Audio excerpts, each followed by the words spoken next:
If you can really sit someone down and say, like, what is that roadmap for you? What do you really want to do? What matters to you?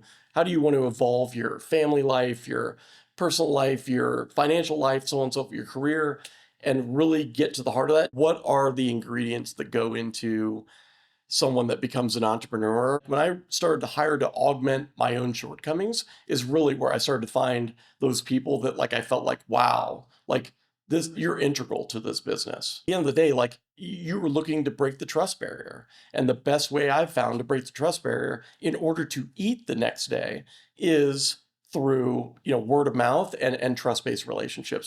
Hey, and welcome back once again to Hard Knocks. This time, we're talking to Justin Gray, a man who, by almost every single factor you could say, has lived the American dream. Starting off doing blue-collar work for his dad, and then building multiple companies that have sold for tens and hundreds of millions of dollars. But within all of that, we talked to him and learned really important pieces of wisdom that have driven all of his success, and he's learned from all of his failures, from being at a near-death opportunity where a bullet missed his head by 2 inches and almost accidentally becoming a father. And that wisdom that drove everything is, what is your mission and what actually matters to you? Don't miss this one. So Justin, we talked a little bit beforehand about some of the, all of us always have these moments that we wish we could go back in a time travel machine, or we're like, oh, I wish we could, talk to some of the, the mythological Greek people that, like plucked on the different strings of fate, and it would be Sure. like, okay, well, if I plucked on this string instead, what would happen? Right. And so you have to We're take going in the Wayback Machine here. Oh, that's a good one. Mhm. That's a great one. Yeah, Right. yeah. So With Mr. Peabody. if we go back to the way Mhm. back, archive machine too of the web and everything, but just for Justin, right? Mhm. You gotta take me back to the day where there almost was no Justin anymore because you missed being shot by 2 inches. Yeah. You have to tell me what happened. Yeah. So like, this is kind of all crazy story and like the beginning of my career, which was like the most bland, boring, time in my life that you can think of. So, but I was trying to add some excitement and so on. So I was working a crappy job that was at a company called Hughes Callahan, and had just graduated school. Like a year or so prior to that. And so I still had a bunch of friends, buddies down in Tucson, and it was coming up for Halloween, and I had no plans, and they just happened to call because like Halloween was on a Thursday night, and they just happened to call and say, "Hey, what are you up to?" I'm like, "Nothing. I've got to work tomorrow," and they're like, "We're throwing a big party. You should come down. It's only a 2-hour drive or whatever." I'm like, I'm not going to do that. And I like sat there for like a couple minutes and called them back. I was like, all right, fine, I'm on my way.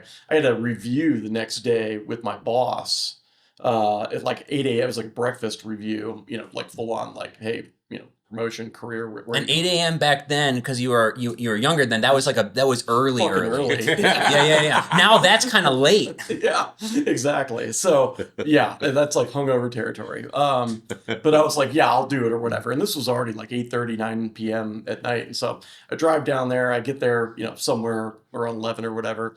And, saw a bunch of friends of mine. It was great. And I'm like, I've got to go to bed or whatever. It's like 2 a.m. at this point. I was like, I got to be back in Phoenix in the morning. And so I had just like crashed on the house was like, they had this corridor. So like his dad's a builder. So like the front of the house was all glass and that was the entryway. Yeah. And then you went right out like through this like sitting area into the backyard. So that was all glass too, like a glass sliding door. And I just plopped down on the couch there and like went to sleep. And I really don't know how much time had passed, but like I woke up to his brother jumping on top of me, and I'm like orient myself, look around, and there's all that glass is just dropping, and that's the Oh my first thing I gosh. remember is just like cracked glass falling everywhere. And I was like, "What in the world's going on?" It's like someone's shooting into the house, and I'm like, what? You know what I mean? And so like it was over largely by that time. I'm sure, people were running away or whatever. And so everyone's checking everyone out. Fortunately, like no one was shot or hurt or anything like that. Because they were largely all in another room. I'm the only person in that area where I guess they decided to shoot into.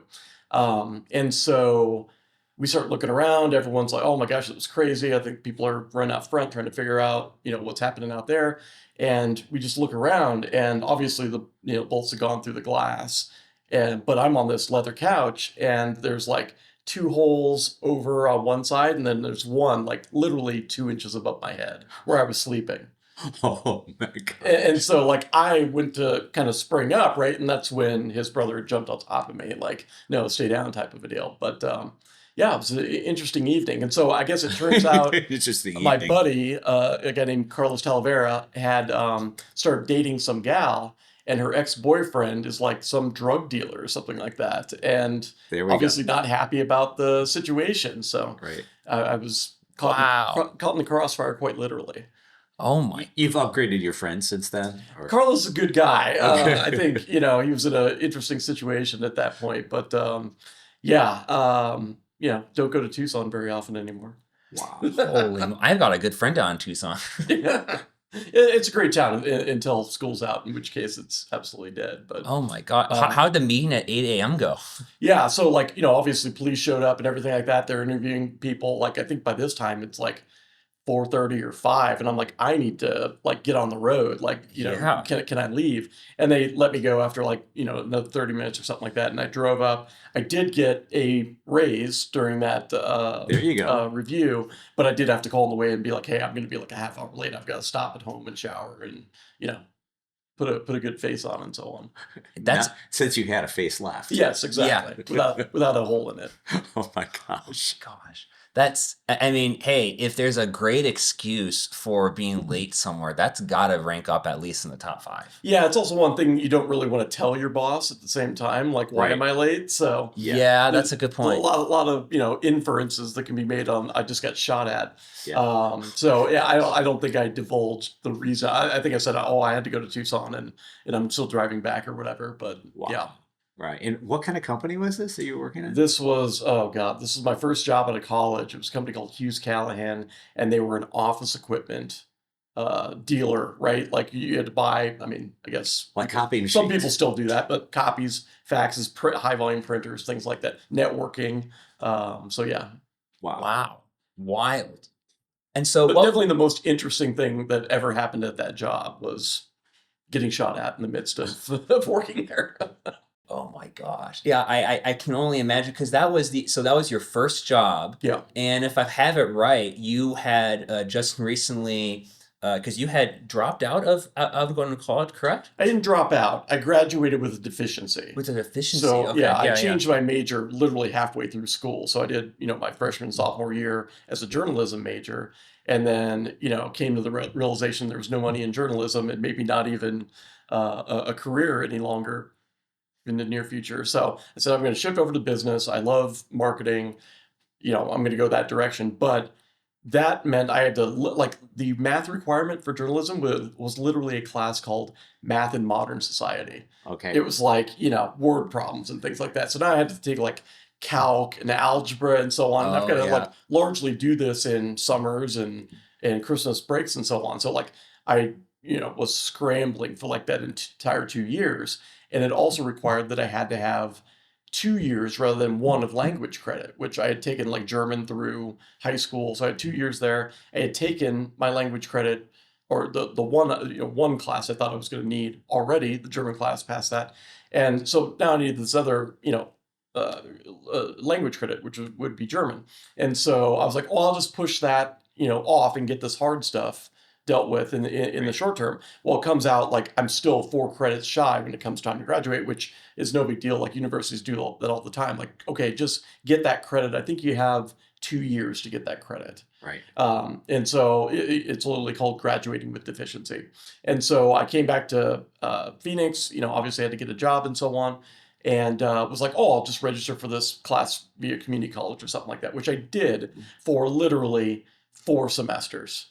So Okay. I registered for it at a school locally here, and it's actually in Scottsdale called Rio Salado.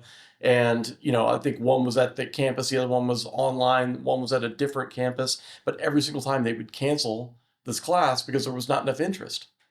And one of them actually came down to like going to, I like went to go to the first class and there's no one there. Like, oh no, we must have forgot to notify you. Like it's canceled. So Oh my that got canceled. gosh. So I literally still have no degree from the University of Arizona. I'm 4 credits shy.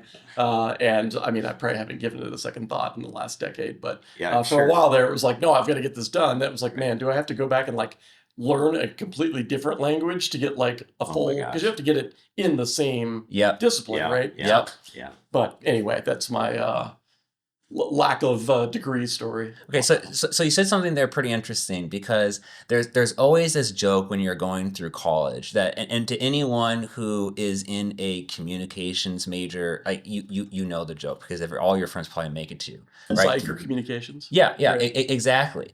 And I feel like so many of those people do have that similar moment to what you just described. You're like, oh, there's no money here. Like, okay, Yeah. what am I What actually am I going to do with do? this? Yeah. Yeah, Right. like what was that moment of when you had that realization of like, okay, like I chose this at first, but now that I'm getting into it, I'm like, I don't know if this is actually what I ought to be doing. Yeah, I mean, I think people had told me that, like getting into college, but like when you're first signing up for college, at least for me, it was like, I've got plenty of time to figure that out. Yeah, 4 type of years is a deal. huge amount of time. Right. Yeah. And I think, just the burden of finances probably, brought me to that realization in that, like, my parents did supplement my school in terms of the tuition, but I had to pay for everything else, right? Like Yep. my car, my living, so on and so forth. All those things become a lot more real. Right. And so then you're like, oh, I'm going to, maybe I can use what I'm working towards to try to earn some money, in addition to my crappy job at the Sports Authority or whatever I worked at back then. And it very much came about like, no, you've got to like write an article and then shop it around. It's just like, and once you get that placement, like, hey, here's your big payday. And it was like, so I did that like 2 times. And I was like, this is not, then everyone's telling you like, well, digital's on the rise and everything's moving to a different model. And like, Right. no Yep. longer are these big, like just retained employees that are looking for interesting things to write about. And by the way, it's not as creative on the, creative writing is really what I love.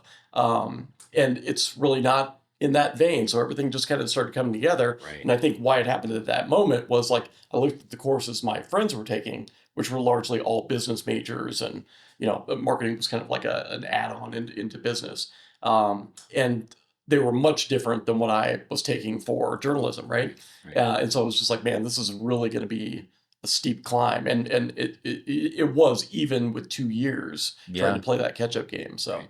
Yeah. What gave you the tenacity required to make that change so quickly? I mean, I feel like nowadays, so many people, when that happens, they end up staying in college for like 6 or 7 years. Yeah, I know a couple of those folks. But you're clearly built different. Yeah, but I can't take a lot of credit for that. I think that, and this is an interesting topic that I think about a lot, but like, what are the ingredients that go into someone that becomes an entrepreneur or someone that has a high risk tolerance? Right. And, like I grew up around parents that, number one, just had a get it done mentality, like very Right. like blue collar work ethic and so on. Yep. Very hard workers. And so like that, honestly, that like degree of difficulty never came into my mind. So I can't take a lot of credit and be like, no, I'm going to do it. It was just like, well, I've got to change my major, like better do Right. it now type of a deal. So it was almost like a default mode of operating. But I do think there's a larger, sociological and psych exercise there on like, why do people pick up those traits? Because people do the opposite as well, right? Like they have entrepreneur parents and they see the, feast and famine type aspect to it, which is, to a T, my upbringing. And then they're like, I'm going to go in risk compliance, or I'm going to be an accountant or whatever, right? And that was the only advice my parents ever gave me. It was like, get a government job, get something that is like, it's always there, it's always on. It's not going to have a big upheaval in the midst of it. Obviously, that advice didn't land, but Now.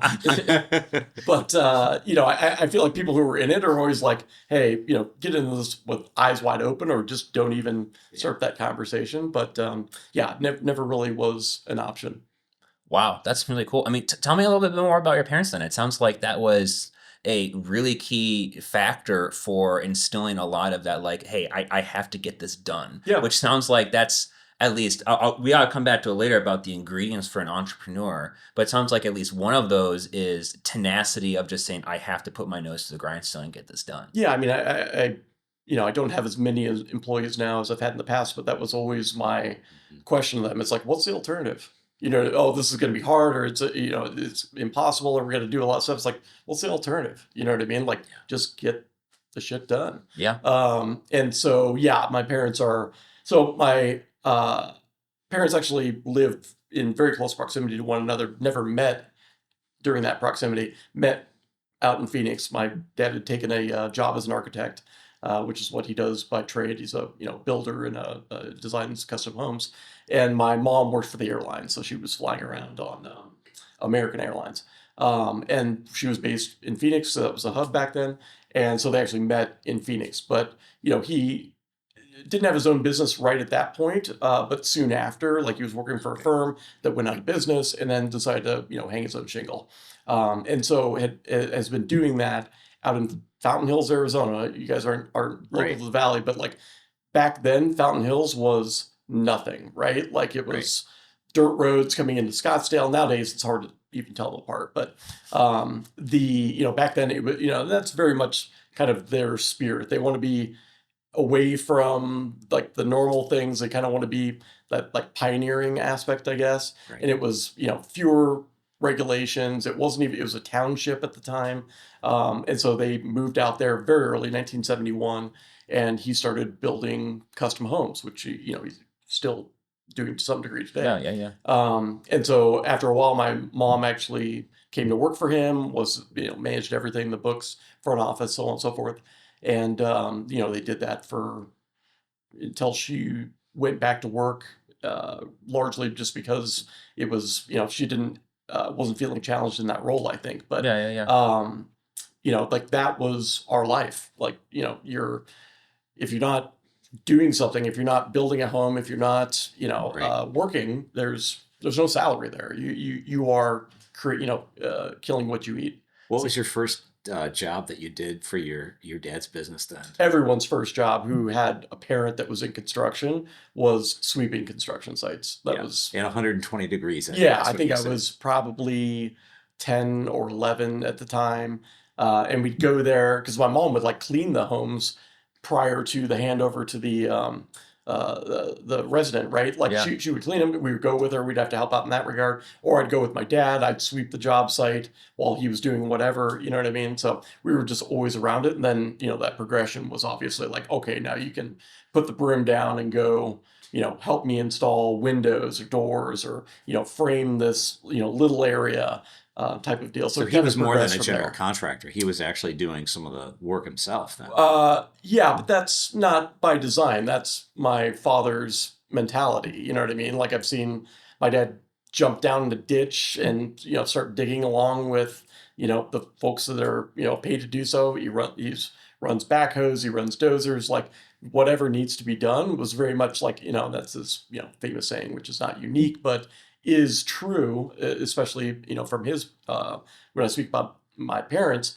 I will never ask you anything to do anything that I won't do myself. Like I've seen that ad nauseum in both my parents, but certainly my father.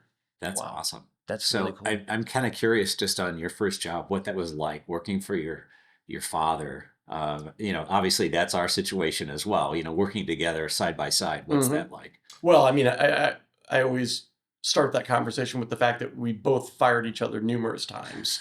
Really? Yes. When were you old enough that you felt confident you could fire him? Not in his own business, but I mean, he's built a home for me. We've worked together in other businesses and so on, where we've said, "Screw it, I'm out."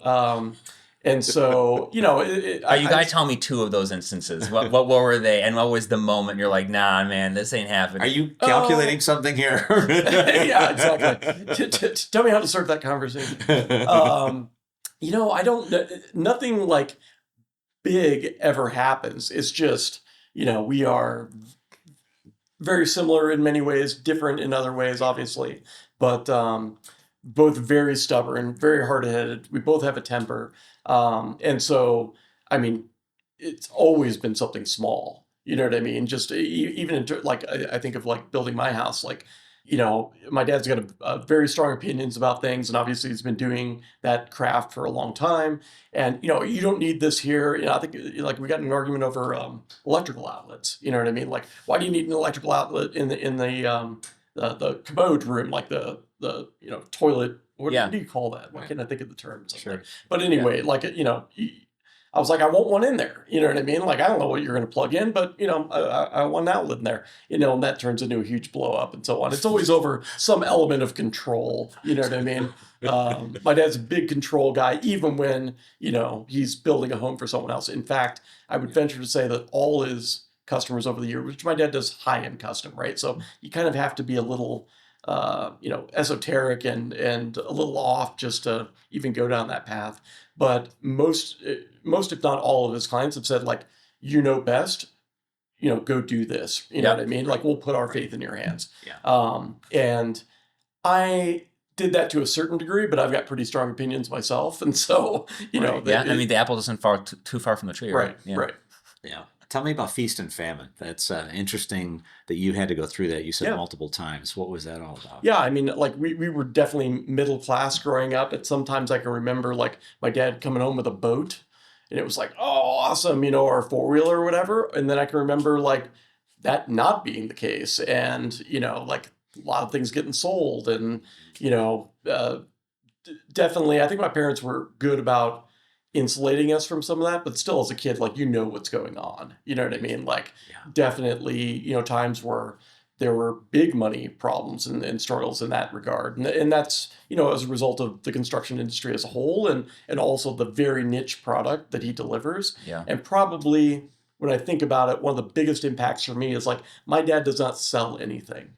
You are selling him on doing the work for you. I am the exact opposite. Like, you take those personality tests, like I will absolutely be accused of doing more selling than telling. And I think that is a direct response to like, well, why aren't you willing to go out there and advertise your services, like more from a sales perspective than a true advertising perspective. But just that aspect, like I am overly cautious and overly afraid of that being the reason why something fails. So I am I've said before, like I am a hype man. I'm a promotion machine. Like I'm not going to fail due to lack of demand. Right. Like, and so I think that is definitely a reaction to seeing those lulls and being like, no, you've got to get out there. You got to put yourself out there. Yeah. For people like my father, that is the kiss of death. Like you're pandering and Sure. like sales in general is sorry to anyone watching, is a low life profession. It's a used car salesman type of deal. And we would not lower ourselves to do that. And I just have a much different perspective on that aspect. What do you do if you to the people that are probably more like your dad? Mhm. Right, which is hey, that's a really great attitude to go and have, right? Both are necessary. I mean, Mhm. what would you tell that person in terms of like how do you get started trying to do some of the other part? Because I think right now, what I like about what you said is that we're definitely in an era where for a long time, and especially with a lot of things going on with AI right now, Mhm. right? You were in an era where people were just coming to you all the Sure. time. And now there are, I mean, even businesses that were thriving, like huge ones, now have to be more of like the you perspective of like, you got to Mhm. get out there. Yeah. You got to hustle. You got to like sell people. Like, what would you tell from someone who has a wealth of experience doing that and seeing both perspectives, which I feel like is pretty rare? Mhm. What would you tell those people like, this would be a really good first step for you just to start thinking about? Yeah, I literally had this conversation yesterday. I was talking to a buddy of mine who owns like what I think is one of the very first like headless or fully digital agencies, meaning like no FTEs. He's always done things through like a diverse range of contractors. And he's, obviously like assembled this, Voltron team of folks that he knows does incredibly high quality work, right? And they do incredibly high quality work and they do very expensive work. And typically the more you see that like artistic or craft element go up, the lower you see that desire to sell and put yourself out there and so on. Yeah. But strangely, I think the centerpiece of both, like whether you're on the sales side and you are paper thin and you're selling vaporware and you've just got this, incredibly strong sales muscle, but little else, or you're on the other side where it's like you're offering this artisan bespoke, craft that only you can do, and it's such a rarity. The middle ground for both of those, which I think both sides eventually have to come to, is highlighting the customer, like putting the customer at the end of that and telling the stories of what you are doing with those people, not for. That is a hypercritical aspect. Like stand up and this is what I used to always tell my team at LeadMD, like it's not about us advertising our services. It's about advertising what that client was able to do with us or through things that we created for them, help them to implement, so on and so forth. How are they succeeding? How are they driving revenues? How are they retaining customers? Like, how are they doing cool things? Like, what are the cool things that we're highlighting? And I truly think that's the middle ground. And you're seeing that. Like, I don't know if you guys have gone on. I had to buy a belt the other day. I'm like, where the hell do you buy a belt? I don't go to like Nordstrom's or anything like that anymore. So you go online and you see that. Like there are these highly bespoke, you're going to pay $400 for a belt, but okay, great. Like, Oh, heck yeah, I do. Oh, yeah, I have my exact website, the place I go, and Yeah. they're made in Texas, fine yeah, leather. and Oh, there's a it's story beautiful. behind it. There is. And like, there's actual quality there. It's not just Yep. a marketing gloss that someone put on Yep. it. Right. You're going to pay a lot for it. But like when you look at how they market those services, and this is a lower end luxury, right? Like they are still putting a ton of time and effort into who crafted it, how is it made, why is it still around? Oh, here's someone that's been wearing it for 50 years, so on and so forth, right? Like you Right. see that with spurs, you see that with anything, saddles, homes, whatever it happens to be. Like people are trying to tell stories with that, and that's Right. what people gravitate towards. I think to your point on AI, yeah, there is a ton of automation. There's a ton of value to be had through these cutting edge technologies. Right. And what it leaves is a gap and a thirst for that connection. That how are you creating something that no one else can? Because everyone can create something with AI. Everyone can log on and learn how to prompt pretty quickly and automate. Hey, you guys want to set up a podcast? You email me with the date. It's on my calendar, as a meeting invite. All that logistic BS is handled. Anyone can do that, but no one can, or a very small group of people can go out and actually build something with their hands. And saying I built something with my hands is not the way to market that product. It is, hey, look at either how this is done, who, what people are doing with it, so on and so forth. And again, on the more sales side, if you can't tell those stories, I don't see a place in the future for those types of vendors Right. because of even things like AI, where it's like, hey, go get me all the customer feedback around this solution. Yep. Like, let me talk to people that look just like me. Let me get mine that information at the snap of someone's fingers.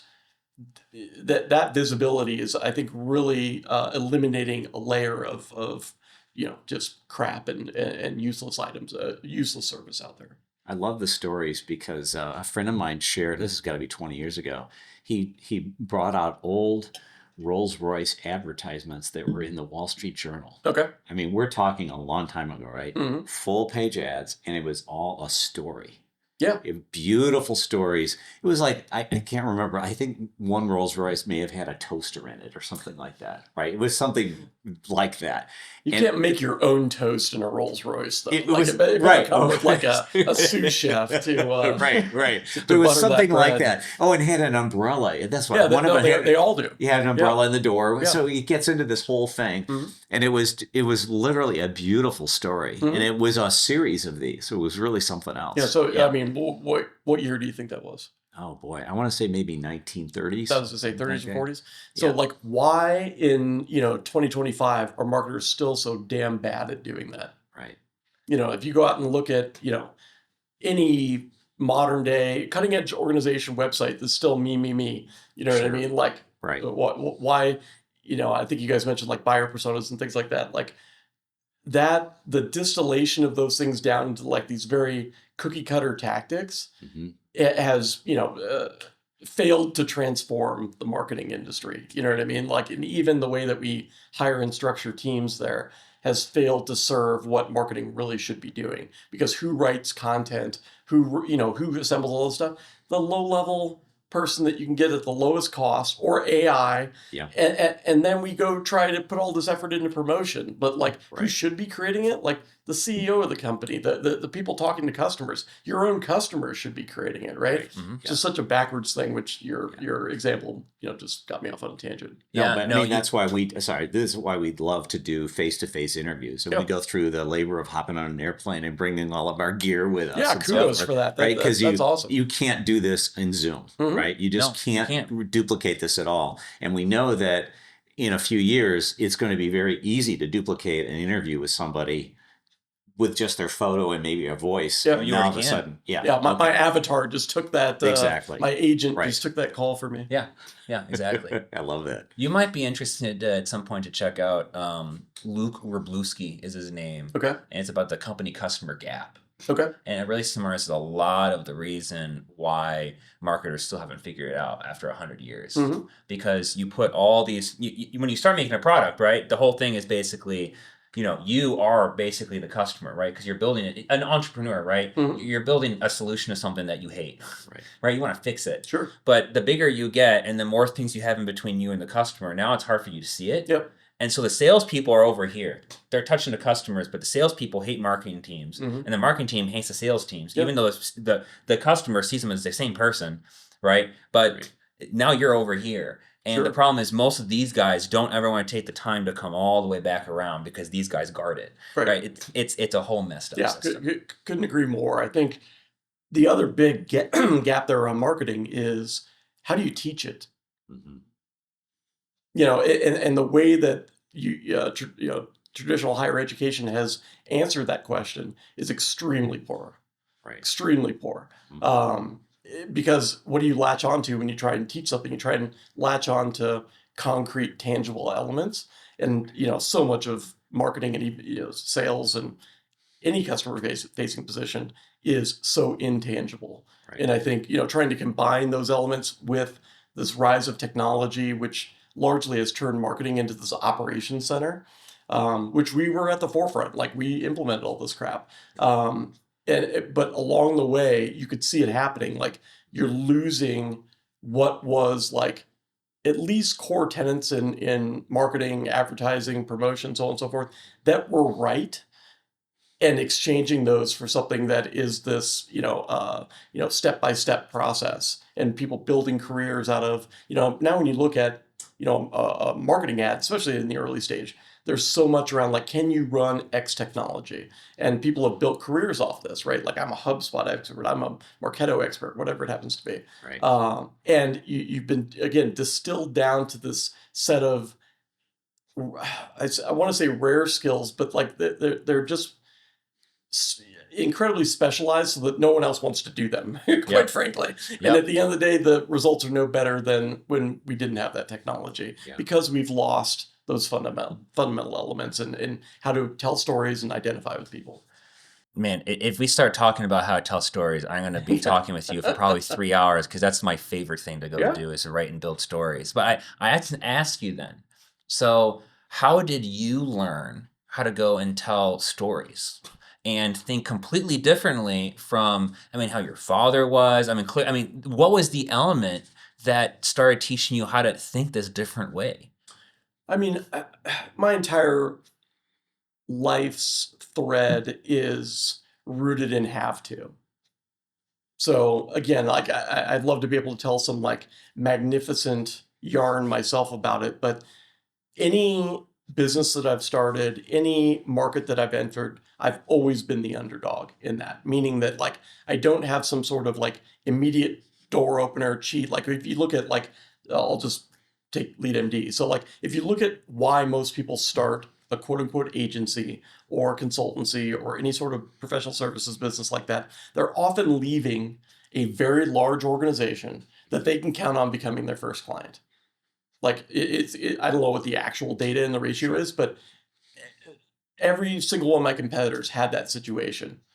where their first client was, oh, it was Aon. I worked for them. It was Insight. It was, whatever, like large company. They had developed a specialized skill set. They wanted to go out on their own, hang their shingle, and they could count on the fact that, yeah, we want to retain that great work that you were doing. And so here's oftentimes a large retainer to do so. I never had any of that. Like I had the idea for LeadMD after I bought Marketo as a very early client, like less than 20 clients is the cohort that, when I adopted that solution.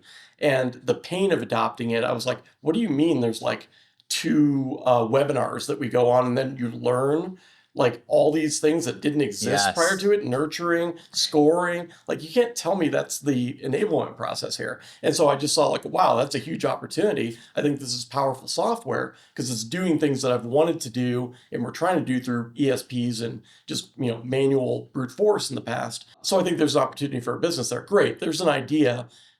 How do I earn a living with that idea? Right. And so, fortunately, I had been, it was not my first, entrepreneurial go around. I had worked at an early startup prior to that called Billing Tree and really helped them start from scratch, right? They were like 100K in revenue. We took it to 250 million inside of 3 years.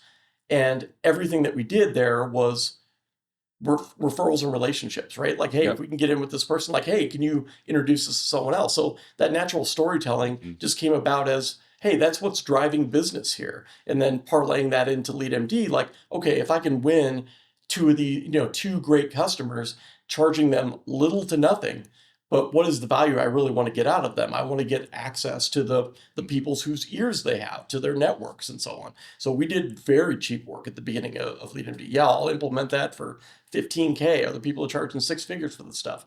But I need you to be ultra happy. I need to, deliver hyper value in this engagement. And then I need you to walk me into, people that ask you where you're going for a solution or CMO roundtables or conferences and events and so on. Like, I need this from you. That's the primary value exchange I want to get. Are you open to that? Yeah. Okay, great. Then let's perpetuate this. That's where all of the partner stuff that we preach comes from. It's from, and we can go down a whole diatribe on why even once people embrace partners, they do it extremely poorly. Right. But at the end of the day, like you were looking to break the trust barrier. And the best way I've found to break the trust barrier in order to eat the next day is through, word of mouth and trust-based relationships, which is, I don't care what anyone says. That's how we buy in considered purchase situations. I've rarely found anyone that like goes to move to a new city, buy a new home, buy a car or some other, large ticket item where they don't at least talk to their friends and say like, hey, what do you think about this? Or a trusted individual in their life. Even though people say so much this buying process happens online, the buying process doesn't happen online. The fact-finding process happens online. Like, what are the, here's what I want, what's out there, roughly how's it perform? But at the end of the day, most decisions are made on like, hey, I'm thinking about doing this. What do you think about it? If your firm is like, oh, that's completely lame, like, okay, back to the drawing board. What would you recommend? You know what I mean? So that's how we operate as humans. Yeah, I want to go something in your book. I have copious notes here, but we got dog ears and everything. Oh yeah, I love it. So you said these are modern maxims, literally created on the misleading idea that digital channels are everything, because vendor content and sponsored research told them to do so. They created their approach based on the idea that people don't want to talk to vendors or salespeople. I think I'll insert that word there. Although there is some truth to this, it began as an incomplete snapshot of what's really going on. And I think about, the work that I did with the Buyer Persona Institute and interviewing these people, and it's amazing. They want to talk to salespeople. They want a human interaction. They want someone to hold their hand because they're making a big, maybe sometimes a career decision on those decisions. Yeah. So I thought that was a really good insight. Yeah, I mean, again, like, it's not that with the rise of digital, and you guys were talking about it with Zoom and so on, like, it's not that we don't want to meet in person. It's that so many in-person interactions were just worthless. Right. How many meetings have you been in where you got 20 people in there and someone's like, this is the most expensive meeting we've had all day? Like, but if you have a great conversation and you are, and get things out of that interaction that you can't get anywhere else, that's what people are are starving for. And the same thing goes for buying. Like, do I want to talk to a salesperson? Most people are going to say no out of reflex because they've had such terrible sales conversations in the past. Do I want to talk to a sales engineer? Hell yes, right? Like, because that's where they're getting their value from. And so, I mean, like that was our entire methodology at LeadMD. Like our salespeople weren't salespeople. What we call them, solution consultants, right? Sure. Like I want people that can actually give value on those interactions, Yep. not just, oh, let me show you a product or let me, here's our pricing structure, right? Like that stuff you should be able to get online. Right. What you can't get online is what people are looking for in those interactions. Yeah. And oftentimes it's stories. Yeah. Very much. We love storytelling. Yep. Yeah. Agree. So you had to tell me about the moment when you decided to fully say, hey, okay, I definitely do not want to, and I believe you called yourself a nobody from nowhere doing manual labor in 120-degree heat. Yeah. What was the final moment that when you're like, nope, I do not want to be doing this forever. This was great for a little while, but I need to do something a little bit different. Yeah, I don't think there was ever a moment where I said it was great, for a little while. That was what I had to do. You know what I mean? Being the son of a GC and a contractor, I never enjoyed that crap. I never wanted to be doing it. It was it wasn't a labor of love. It was just a labor. I think fundamentally, and now we're getting like deep, psychological aspects here. Like fundamentally, I have an incredibly bifurcated mind in terms of one aspect. I crave stability in terms of like no one can pull the rug out from underneath me because I think because of that rug pull that I saw when I was growing up, I have a huge affinity to creating situations where that supposedly can't happen. I want to believe I'm in control. Right? Never heard that before from an entrepreneur. And at the same time, I have an extreme risk tolerance. And I don't know how those two items coexist within one individual, but they do. I think I always say that I've been fired from every job I have, and I think it's actually true. I don't think I'm forgetting anything I did leave one job, but I think I would have gotten fired there eventually as well.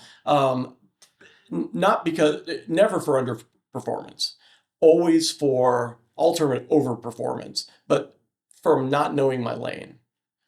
So like my first go around in a startup, again, like I was working crap jobs, like, we can go into that backstory if you guys want, but like, I graduated with a degree in marketing. I applied to a bunch of marketing jobs and I got one. It was terrible. Like, you definitely in a box, you're doing this one thing. Yep. And no one respects marketing. And I don't think I really fully understood that until I started operating in those roles. And granted, I started out on the low end of the totem pole, right? But I didn't see that change as I think the highest I got was a marketing director as what I would call someone's employee. When I hated those jobs, I hated being in a box. I hated feeling like what I was doing every day wasn't making a difference. It didn't matter. Whether you have that sales slick or not, like, is that really going to move the needle? And that's literally what I was doing. I was building websites. I was designing, writing copy, building, digital assets and so on. And then I got the opportunity to, jump into a startup. And this is, again, like that risk tolerance, and I made that leap and I found what I'd been looking for, which was a no barrier, no bureaucracy, no red tape situation. And they're called startups. Because no one cares if you want to go out and then suddenly answer a customer service phone call. They are happy that you're willing to do that, right? No one cares if like you see something going on in sales and you want to like redesign that process, redesign the messaging, pitch it to, test the messaging out with customers and so on. No one cares. They want to make sales. And so that was like, that's my aha moment. That's my manna from heaven where I'm like, oh my God, like, you mean I could do whatever I want as long as I do it well? Yes. Right. Like, and that seems like such a stupid unlock for companies to where like, oh, you can't do anything but what we've, hired you to do. But it happens obviously every single day. And so with that lack of structure in startups, I was able to say like, yeah, I can do all of these other things, which I've been doing to a certain degree in past jobs. Like I had a job right before that for a software company called Computer Guidance. And when I got the job, I was a one of five. So there are 5 people on the marketing team. I slowly worked all of my colleagues out of a job. They would get fired, and because they weren't performing at the level I was performing, and I would get saddled with that work, right? Like, so I'm Yep. literally doing 6 people's job at the end of this road. And that was my way of kind of doing that, like, hey, what's within my arm's reach that I can pick up. But it didn't necessarily lead to success. I was just doing 6 people's jobs for the salary of one, right? I wanted to break out of that structure, and again, like when I took the job with what was then EPP, became Billingtree. I was hired as their marketing director originally, then moved up to VP of marketing like within 6 months, took over sales within a year. And like I had my own little fiefdom. I could do whatever I wanted. Now I started creeping into areas like customer success and support and so on. And that's where all of that, friction came from. And so like we mutually decided to part ways at that point, but that's just a nice word for being fired, right? Because I saw things being done that were not the best that they could be, and I wanted to go over there and fix it. Yes. And so that is, when I say like fired from every position and so on, like that's the undertone of it, and finding, Right. not just startups, but like entrepreneurship, like that just, feeds my frenzy in that area to a very satisfying degree. I feel like if we were to circle back to the question from 15 minutes or so ago of, okay, so you're a business or whatever now, or you're an individual, and you're like, great, I need to figure out what I'm going to do, what I'm going to pivot, what's going to keep stuff around. Mm-hmm.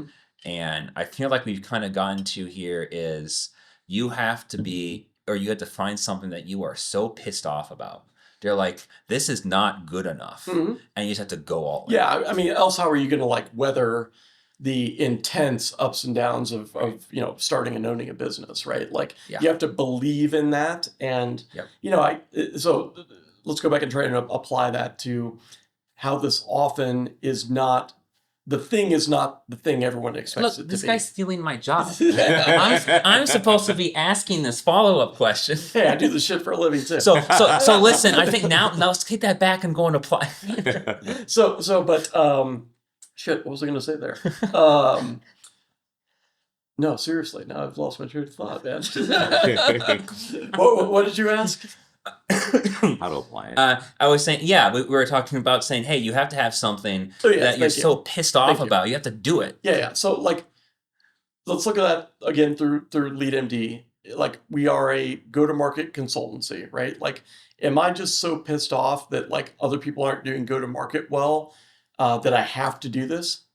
In the beginning, I was like, oh, there's something that no one's doing, and I feel like it needs to be done, and I want to do it. But shortly thereafter, that stopped being my mission in that business completely.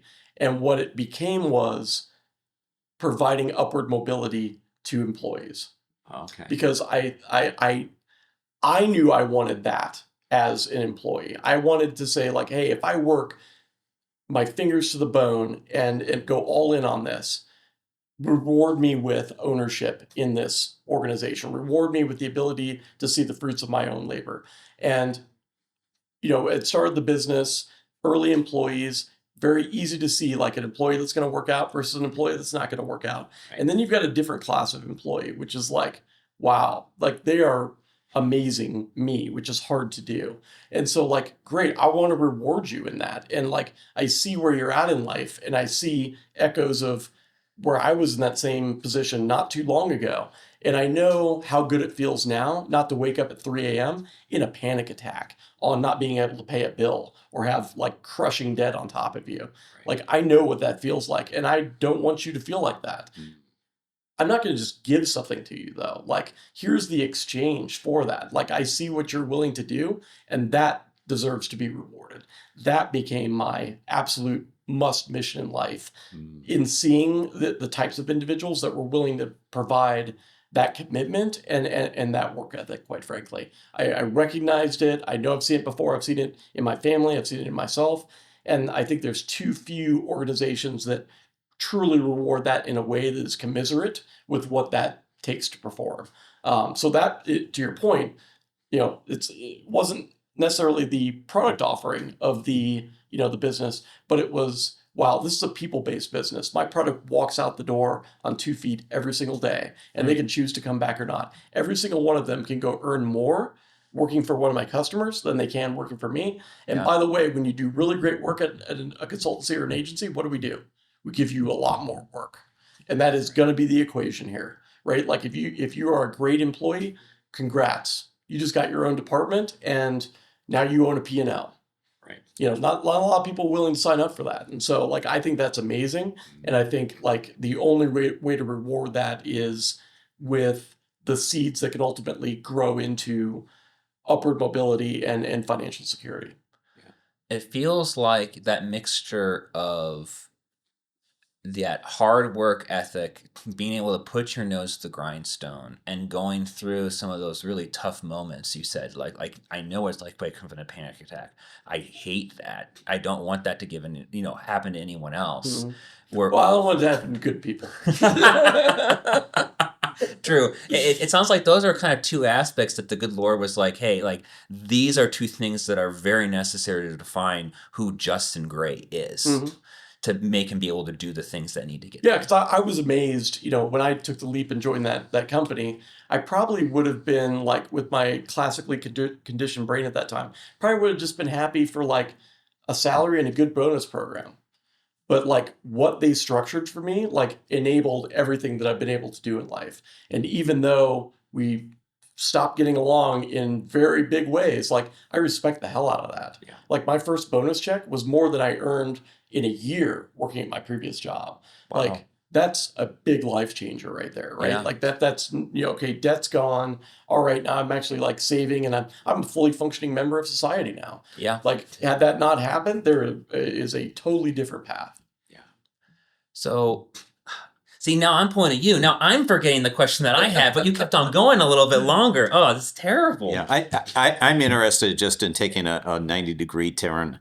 You said, because you're talking about you left this miserable VP of marketing job, or that's Marketing something. director job, yeah. And yet you met your wife through marketing. So Yeah. I'm hoping that maybe those were two separate occasions. Yeah, or maybe... yeah. That was a lead MD thing. So yeah, my wife got hired for one of our clients, and she was actually their demand gen director. Okay. And so she was in charge of running the relationship between lead MD and that company.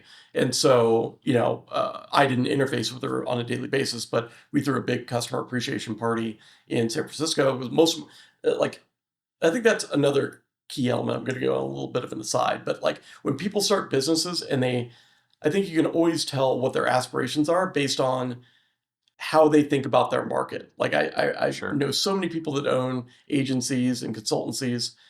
Again, I'll speak from a professional services standpoint just because it ate so much of my life. What's their client roster? It's Arizona. I think I had 2 clients in Arizona across almost 4,000 over an 11-year period.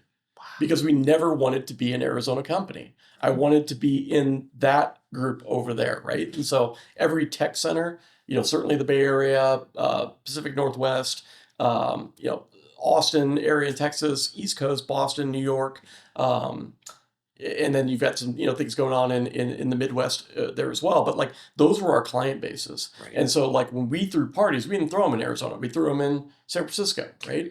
And had we not had that mentality, no, I would not probably have met my wife. She walked in the door and said some very snide comment about you can't be the CEO.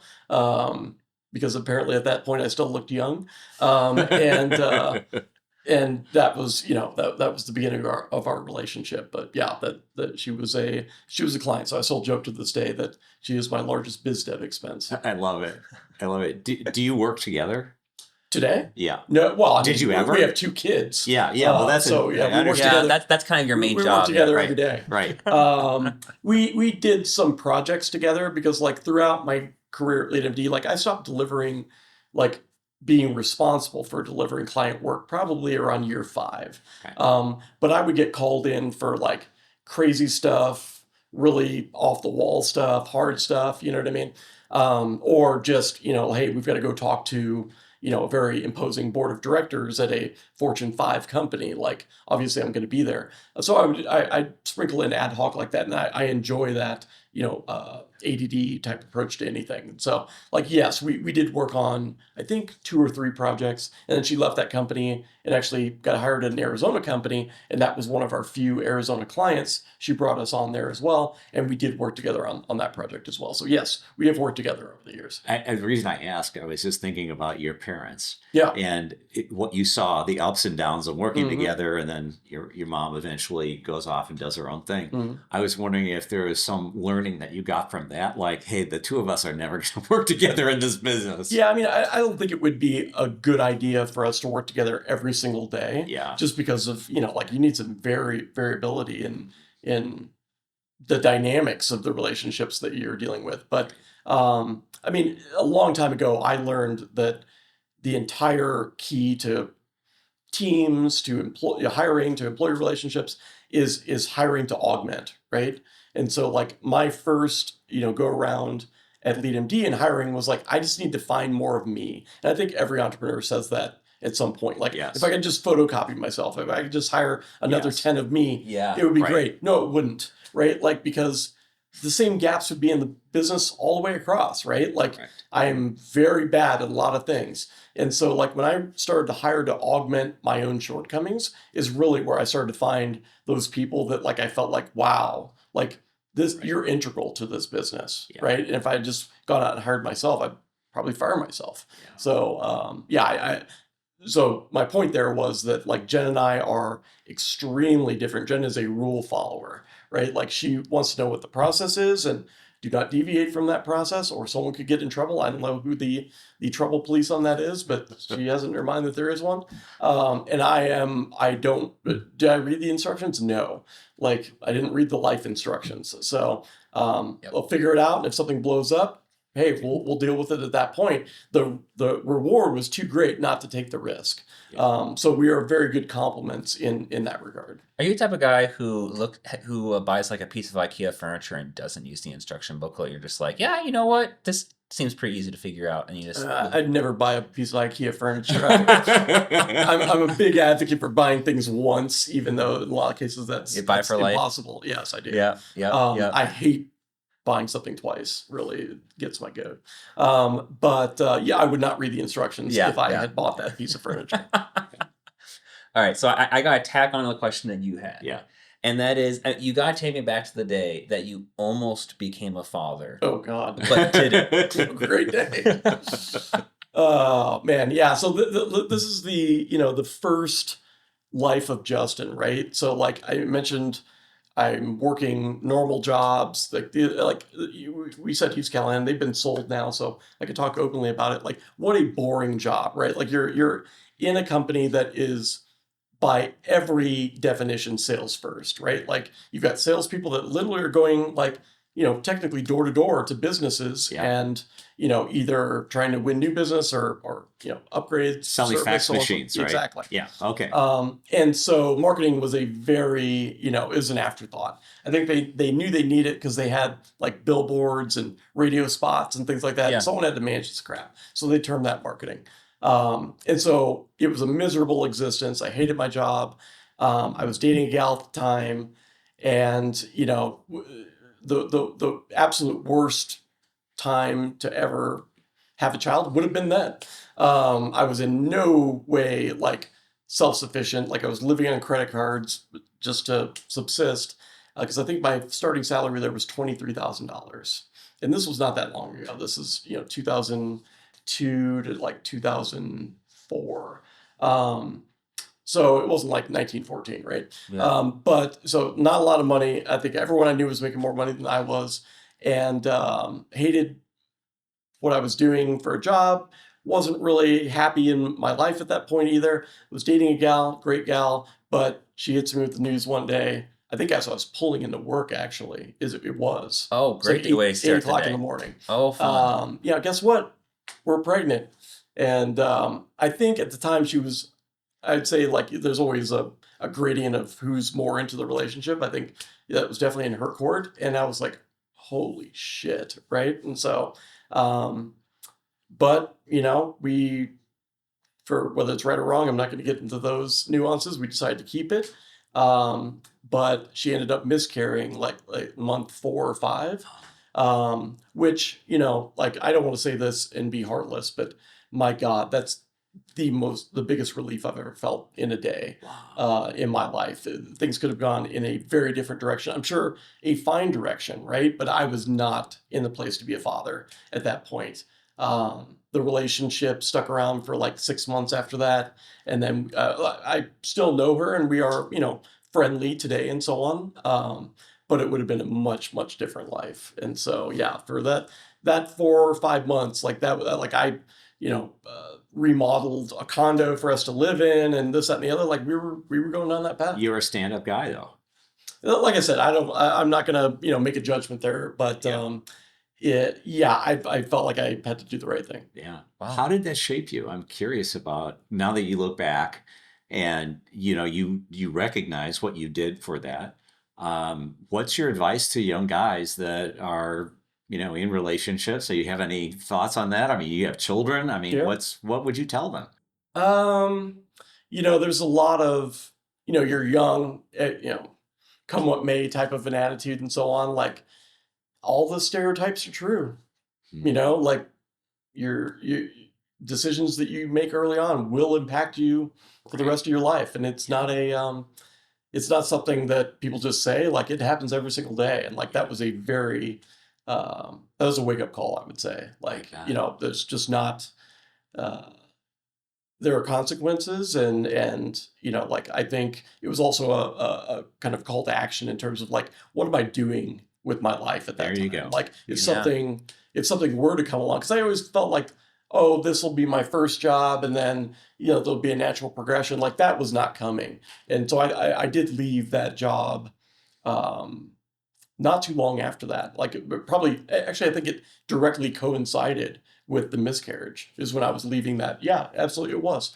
And so had gotten a better job, right? Like, not that it was more fulfilling from a work perspective, but I think that sparked like, hey, it's time to get shit together. Like, yeah, you're 24 at this point, but like, that's kind of far along as well. And I am a total believer in like, it's never too late to do something. But man, the earlier you get started with something, I remember something that always stuck in my mind. Like, people would say, like, if you just start saving $100 today, this is what you can, realize down the road. And I was like, man, not only do I not have $100 today, but that seems like a different life to even consider that. And Yeah. I was like, why is that shouldn't be the case? Yeah. Like, you've got to make some changes, and get things at least moving in the right direction.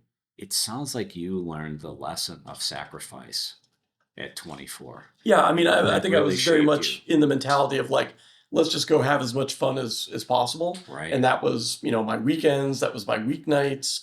Like, that first job was not uncommon for us to go out 4 or 5 days a week drinking after work, right? Right.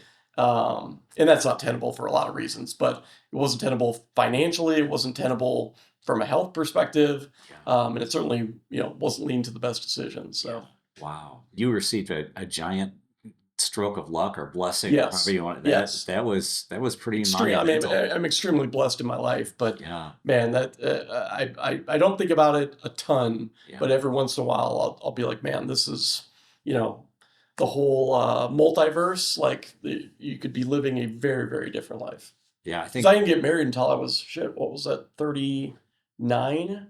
Okay. So that's what, another like 12 years, um, to actually getting married, and then another 3 years past that to having kids. Like, Right. I say all the time, like, no one wanted to marry me when I was, 21 years old, and it's true. Like, I just didn't have the anything maturity, financially, emotionally, so on and so forth. Like, taking that time, and having that time to develop, not only, from a safety and security standpoint, but from a mentality and emotional, and just everything that goes into being a human standpoint. Like, I think about raising my kids now, raising them when I was 25. Like, good God, like, that's a terrifying thought.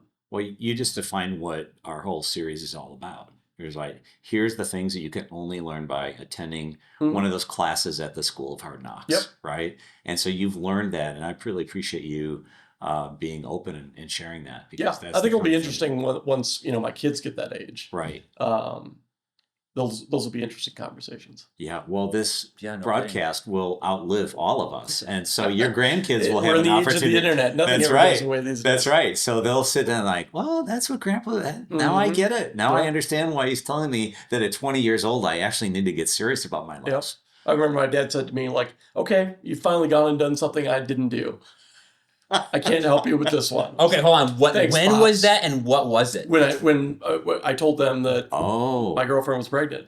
It's like, you've finally gone out and done something that I don't have any experience in. Holy! I have to ask, how did they take that news? Not well. Wow. Not well. Yep. Were they pretty traditional in their beliefs, or? No, I think it was more from the vein of like, wow, this is a monster fuck up.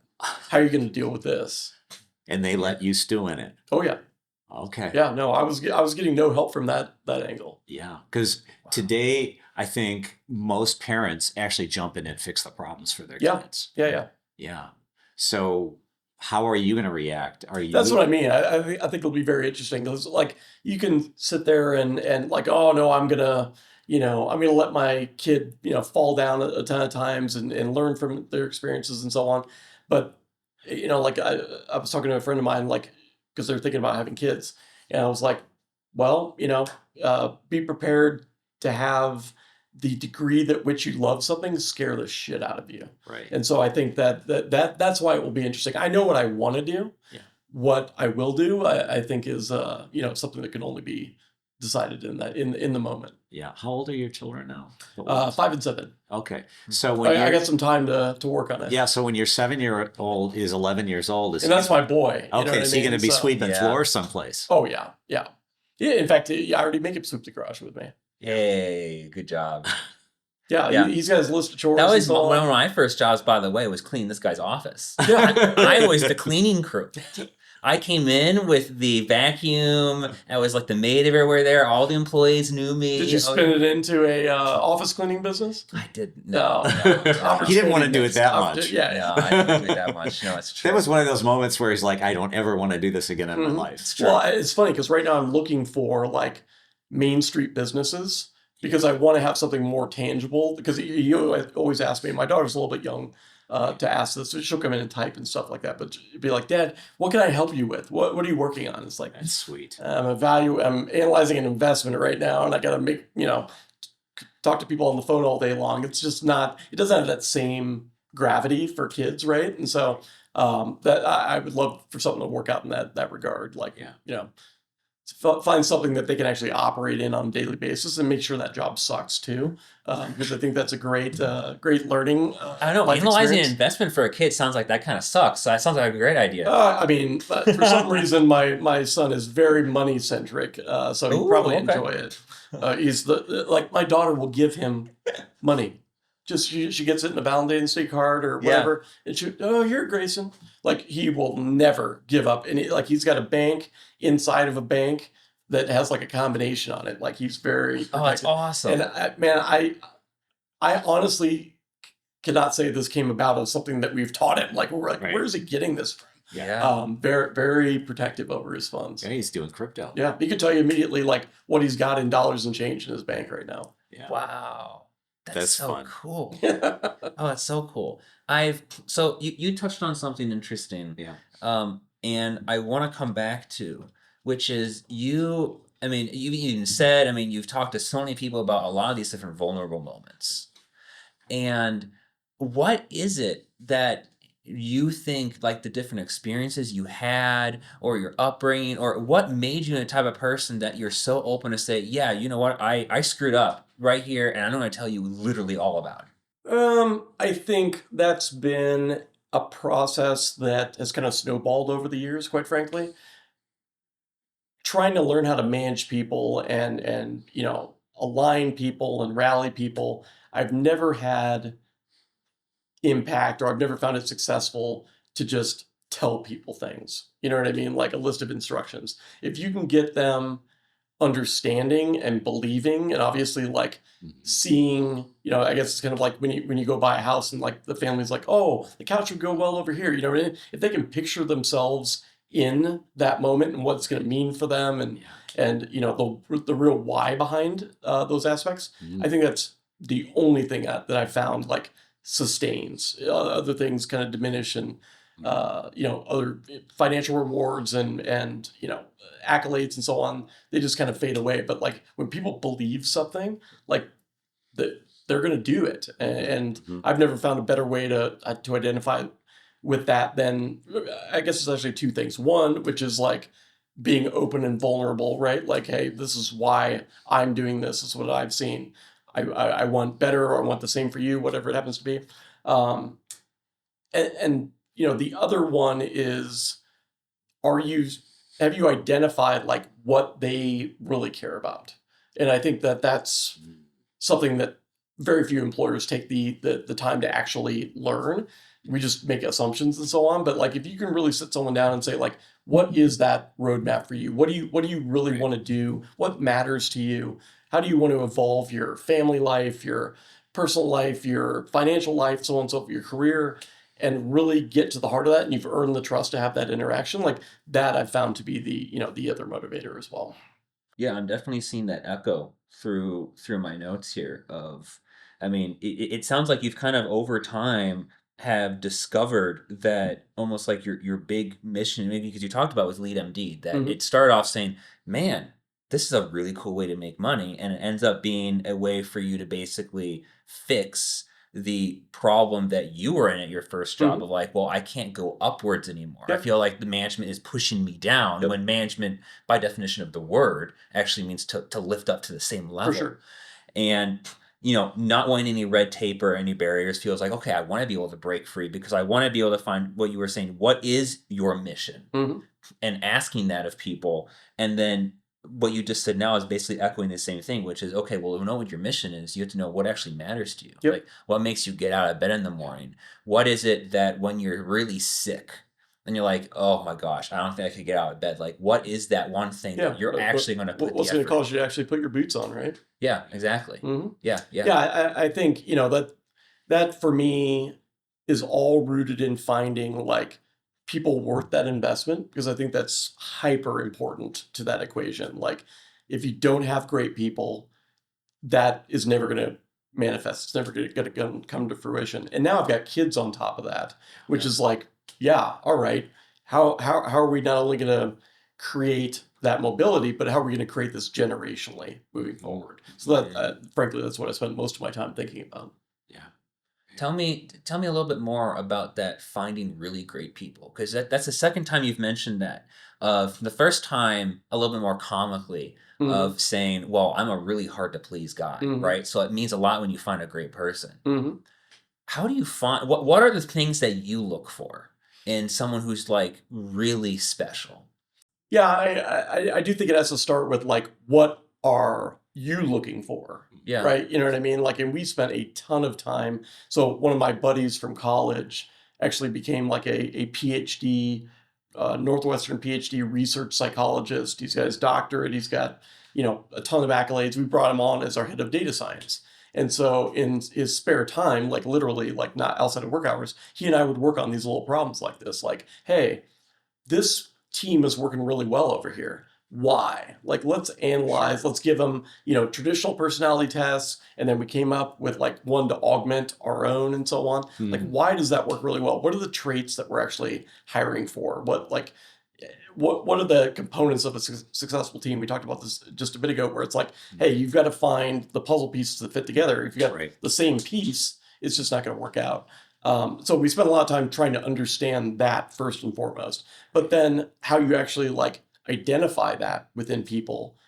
I mean, quite frankly, the amount of time that we normally spend in a hiring process is woefully abysmal, Mm. right? Like, what are you dealing with? Like some Zoom meetings, and then maybe an Oh, in person if you fly someone out, Yeah. or or I maybe if mean, they're local. more like 10 Zoom meetings and then getting told you're canned Well, before you even I've get got to a talk to founder someone. that did one and hired someone. I was like, Yeah. dude, what are you doing? Yeah. Like, there is no way you know this person at this point, but just because they said the right things or you're looking to check a box. Like, so I do think hiring is the number one superpower of any great leader across the board. Mm. Yeah. Not just CEO, but like all the way down the chain. Like Yeah. if you can identify great people, and the commonality that I find amongst all of them is that they are spending a lot of time and quality time with those individuals, and they are rarely talking about the job to be done. They're always talking about like what do you know, like their personal lives and what they want to do, and like what you love about this, who's your, tell me about the best bosses you've had, and like why, and the worst, and so on, like getting outside of that like concentric circle of like this is what the job requires from a day-to-day basis, and really getting into who is this person as a human, and like that for me is going to tell you so much more than any of the BS ways that the companies hire today. Mhm. So you probably really love that because his advice to a lot of, I mean, because you've tried to, you've been through the process of hiring how many different people, like Who interviewing them? knows? I don't know. Yeah, like way too many people. Right. So And we hired, just a anecdote in that vein, we hired over 380 people at LeadMD wow. to get the 64 that I sold the company with. Yeah. Yeah. Sure. And not all of Appreciate those that. were firing. Some of them are Yeah. like tour of duty, which is another like great concept that was brought in by a guy named JT Can you say Bricker. that again? Tour of duty. Oh, tour Like of the duty. recognition that like, yeah, you're probably not going to retire here. But like, what do you want to accomplish within this Yes. 2 to 3 year block? And then if Yeah. we get to the end of that and you want to re-up, awesome. If we both feel good about that time, we both got value Sure. to give to one another, let's go through another tour together. Yeah. But the expectation that like you work at the post office for 60 years and then you retire, like, is just Yeah. not feasible these days, and certainly not within, fast moving B2B SaaS. So I think that concept is absolutely critical.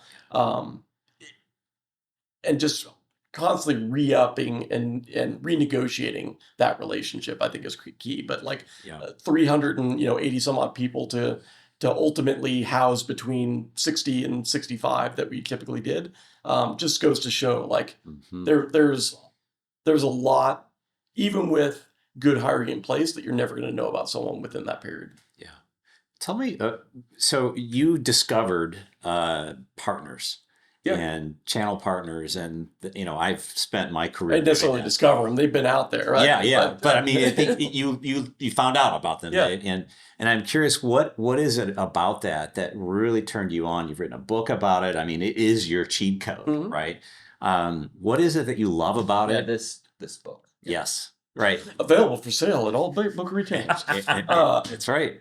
Yeah. What do is you that? love about it, and what do you hate about it? What I love about it is it literally works every time. Okay. I have yet to see that methodology not work. Mhm.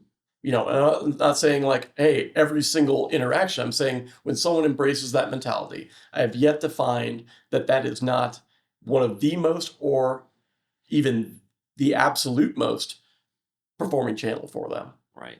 And the reason is like, so I'll go back, like, again, every business I've started, I've not come into it with relationships. I've largely, other than in revenue now, because I'm later in my career, did not have a name within that space.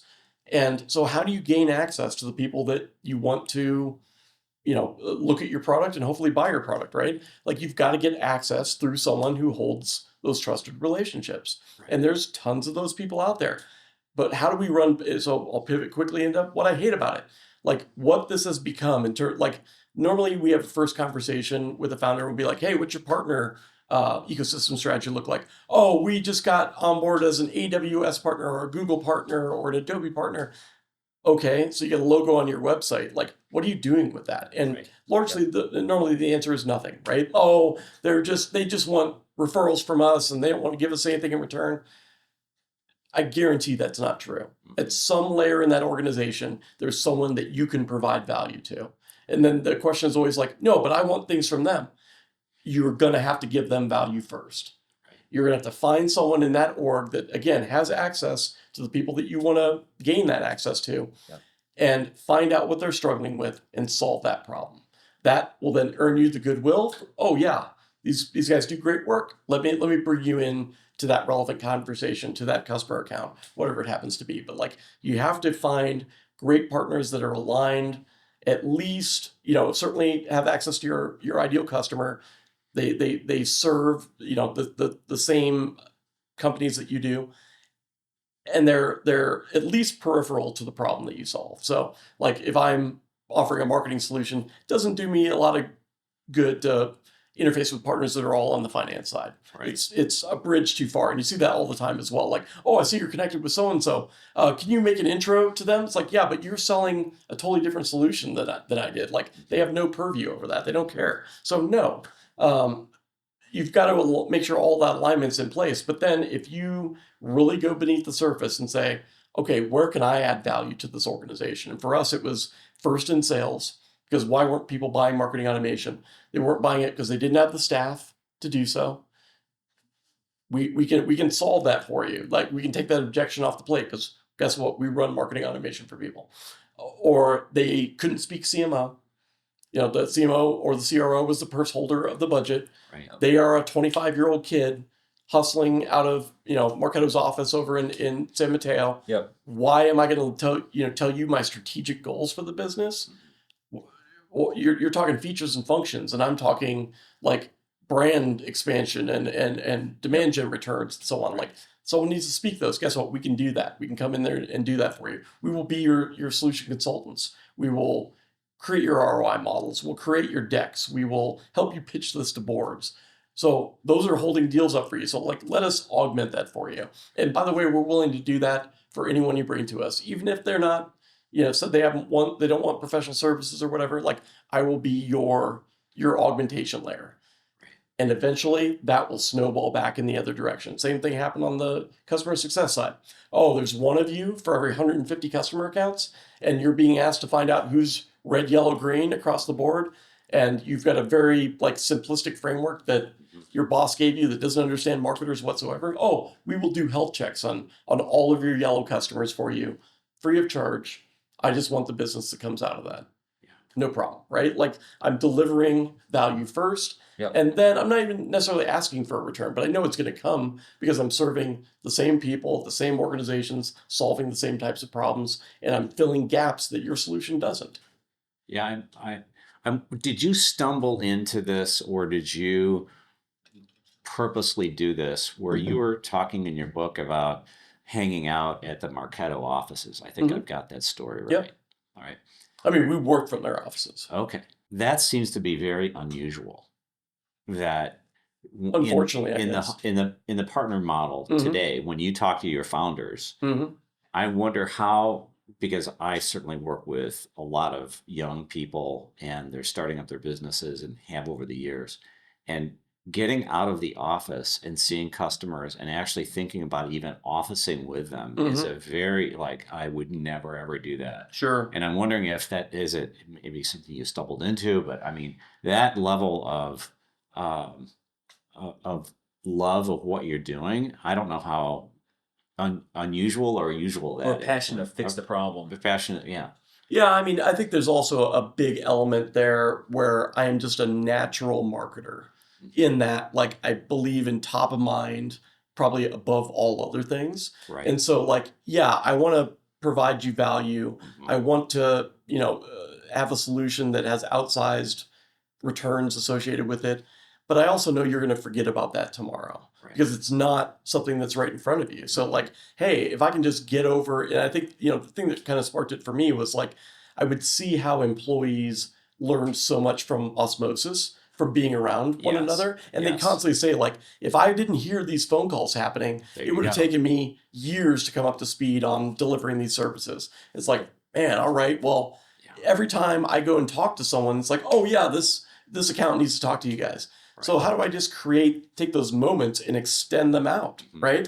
Hey, would you guys mind, because they had a bunch of, empty offices, would you guys mind if we came over here 2 weeks a month? You know what I mean? Right. I hired all of my, go-to-market staff, all my salespeople from the Bay Area. And a lot of them were former Marketo AEs. And so hey, how do I get entrenched in that ecosystem and show them there's no barrier here? When something comes up that's opportunistic for us, we're right there. Why wouldn't you, pivot that chair? You have to deliver great service. And I think that's, what we did at, to the pinnacle, because we had great people. When we sold, we had an NPS of 82. That's a true amazing. NPS in Yeah. a services business Yeah. of 82. That means we're basically all 9s and 10s.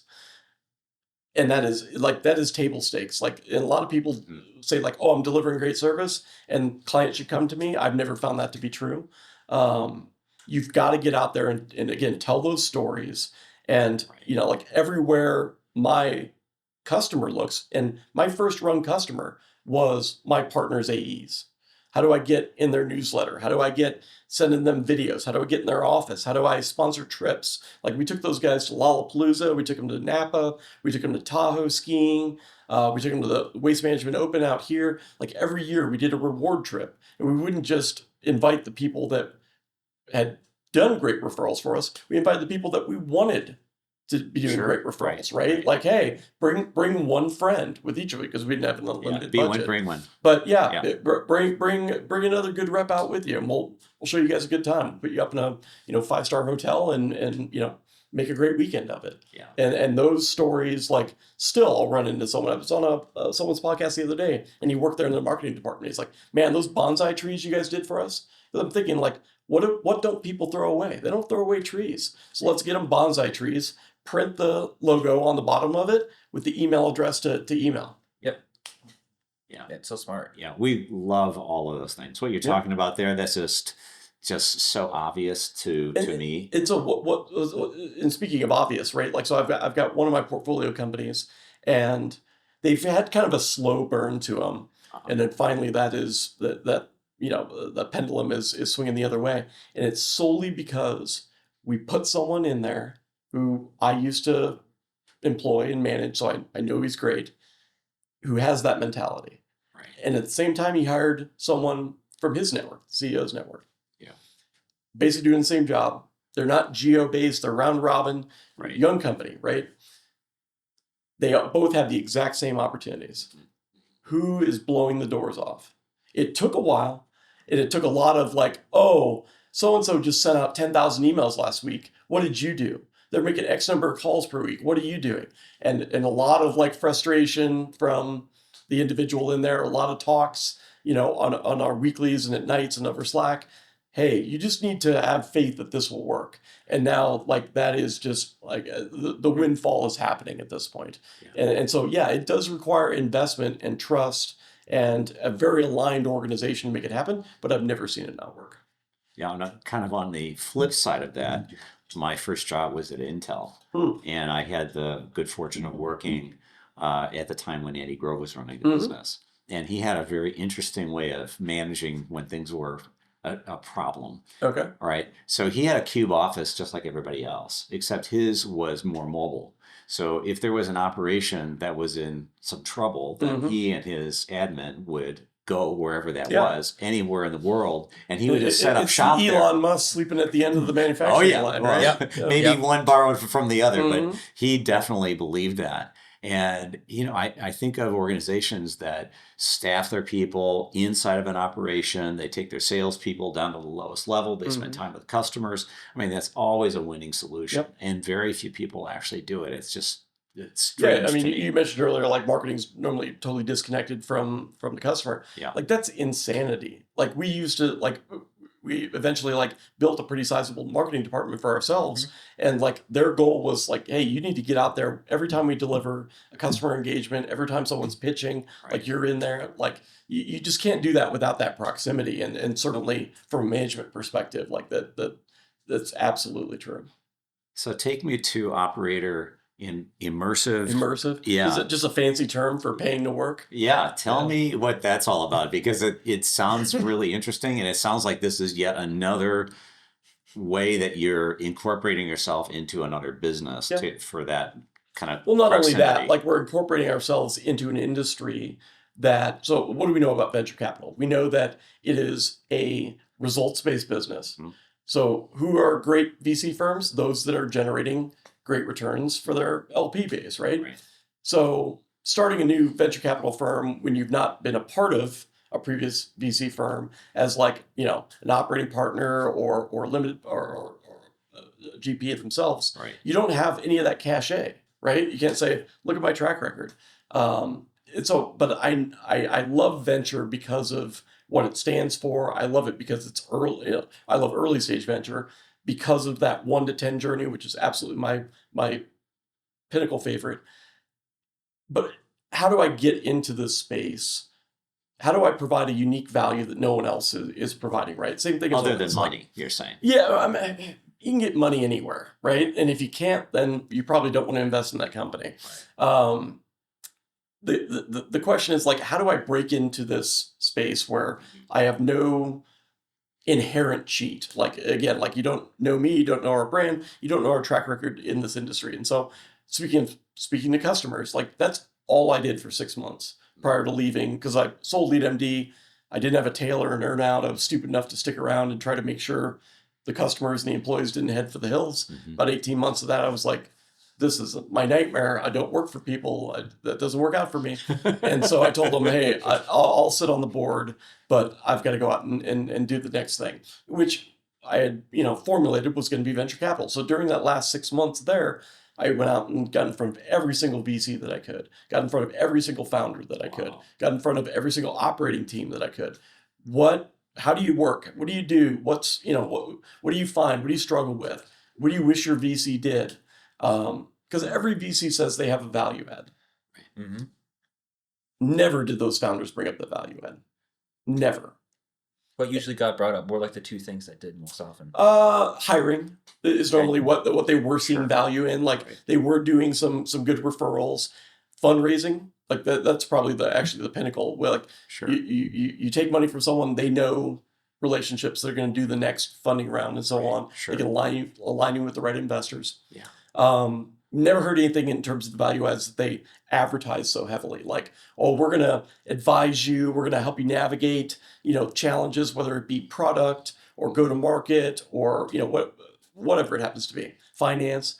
And so that was great because I love go to market operations. Right. Like it's, I loved building this business and doing the little things like spinning up a CRM and creating like what was going to be our go to market process and how do we denote those partners and how do we capture the conversations we have with them. I love that building from scratch. So I'd love to do that from within companies. And I think we're pretty good at it.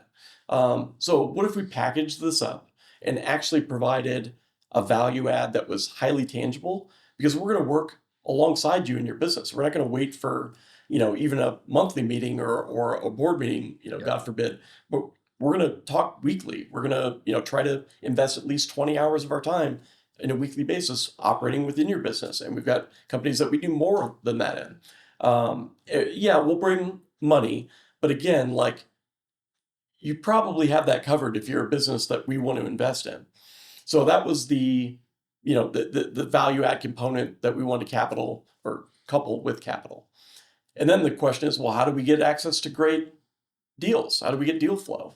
Again, like I don't want to go out and like blanket the market looking for the next best thing that no one else has found when they've got 50, 100, 150 person analyst teams, modern companies way early in spaces and markets way earlier than I do. Yeah. So, but I wonder if they'd be interested in opening up some allocation for us so that we can provide this value add. Yeah. How do we advertise to them that it works? You're holding it in your hand. Right. And then of course, our best referral agents are our founders. Yeah. What are we doing for you? Will you hop on the phone with that new VC that I want to partner with? Just tell them how the experience has gone. Mm-hmm. Tell them what our revenue was at that time and what it looks like today. Yeah. We're on average 3xing plus companies year over year. Wow. That's not normal. And so, being able to find those gaps within the market, design it around something that we can provide, and then finding, again, a route to market through a trusted partner channel is just the same playbook that we do over and over again. And frankly, do within those companies once we invest. Again, it just works. It works if you work it right. And I get to do what I love to do every single day. This sounds to me like Justin's version of the first job he had where he's like, man, there's so much red tape around here. Yep. And I'm saying, you know what? VCs have way too much red tape around them. I want to like help do this, not stay back like this. Yeah, their biggest red tape is like most VCs are at a point in their career where we don't want to go down and do those things, Yeah, right? Like yeah, absolutely. the stuff we do on a daily basis. I mean, obviously it ranges from the highest level strategy, like Right. do we dump this product? Do we dump this market? What's our pricing, strategy, so on and so forth, down into like, hey, I'm going to help you stand up that very small operational process, take advantage of an event that you're going to, or help you with CRM or go to market tools like that. I love that gamut. And so what really is the connection is like, we're jumping down into the trench. Yep. I've never forgotten that aspect. Like, if you can do those skills just because you get to this level, doesn't mean you shouldn't do them anymore. Well, I'd love to ask a question that you told me you actually wanted to ask. Yeah. So do you want to ask it, or should I Go steal right it ahead. from you? Yeah, No, go I ahead. think you should go for it. No, go ahead. All right. So It's much different than a conversation between me and my father would go, by the way. go and ask it right now. You go do it. Come. Was that a little closer? There you go. There you go. Okay. So you have. What was probably to you? We've talked about a bunch of moments you wish you could go witness again. We've heard a lot of things about like mission, what matters to you so far. But I've got to ask, what do you believe was the most challenging moment you've ever had in your life? The most challenging moment. I mean, we've been through a couple of them already. So I'll try to come up with a new one here. I mean, there's just so many. See, like the only reason why I'm doing this to him is because in our correspondence and us talking, he's like, hey, I'm you know very what? good on the fly. I feel pretty Yeah. good with improv, so I'm just gonna go handle this. No, I'm And trying to figure out what's going to be. I'll go through an interesting one. So here's maybe the downside of being so forward with partnerships and relationships. And so I mentioned that I got an opportunity to work at an early startup, which was a company called Billing Tree that's still around today. And kind of increased my profile there quite a bit, right? Like took on a lot of responsibility, grew the company like crazy. We got to a friction point where I said, hey, we're going to go our separate ways. And after I did that, one of the partners of the organization came to me and said, I want to be involved in whatever you do next. Whatever you're doing, I want to be a part of it because I think it's going to go to the moon. We're going to do what we did here again, right? Because I mean, pretty much 0 to 250 million is a really fun ride. It was, not to get totally into the side, but I was telling someone the other day, like they said, like, what was the moment that you knew like the business was successful? It's like, well, when I stopped counting the GoToMeeting licenses and started ordering, the entire menu at restaurants. Was a pretty good, was a pretty good indicator. But I that's what I did. I think I was in a lot of ways hungry to keep that going, like just very nostalgic for like, yeah, we did this together, like let's do it together again. We violated every rule that I have for hiring or partner alignment. Didn't talk about what the exit strategy was, what we expected from the business, what the business looks like, how's it going to make money. None of this stuff. Didn't talk about it. We just said, yeah, we're really good buds. Let's go out and do this thing together. We weren't even aligned on what each person was going to do, right? Promptly downloaded here's another nugget of terrible wisdom. Downloaded a operating agreement off of LegalZoom, formed the company. There we go. And before you know it, we had a business that was owned 50-50 by two partners that were not aligned whatsoever. And so started growing the business. I mean, it became very apparent he viewed his role to be that of an investor. And I was the operator, although I didn't need investment when I started the organization because I did sell my equity. He said, oh, let me put something in. I said, well, I'm putting in 100 to start the business. You put in 100. And so that's what we started the business on.